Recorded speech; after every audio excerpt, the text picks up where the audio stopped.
اللہ رب العزت ارشاد فرماتے ہیں ان الدین عند اللہ الاسلام، اللہ کے ہاں مقبول قابل قبول دین تو صرف اسلام ہی ہے۔ اللہ کے ہاں کامیابی کا ذریعہ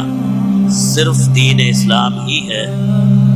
وَمَا اخْتَلَفَ الَّذِينَ أُوتُوا الْكِتَابَ إِلَّا مِن بَعْدِ مَا جَاءَهُمُ الْعِلْمُ بَغْيًا بَيْنَهُمْ،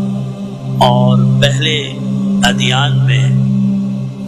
جن لوگوں کو اللہ نے علم عطا کیا تھا ان لوگوں نے دین اسلام کے بارے میں علم آنے کے باوجود، یہ علم ان کے اپنی کتابوں میں بھی موجود تھا، اور وہ جناب نبی کریم صلی اللہ علیہ وسلم کی نبوت اور رسالت کو جانتے تھے، ان کے پاس شواہد موجود تھے، بلکہ اللہ تو ارشاد فرماتے ہیں الذین آتیناہم الکتاب یعرفونہ کما یعرفون ابناءہم،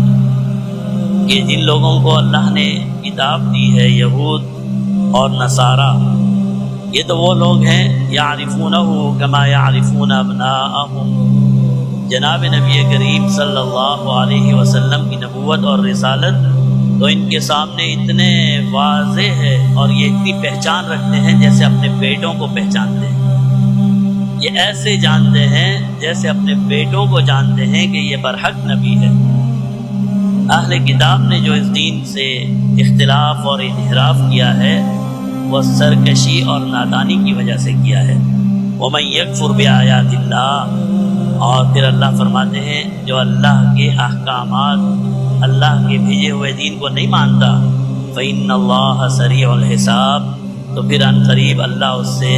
حساب اور کتاب کرنے والے ہیں۔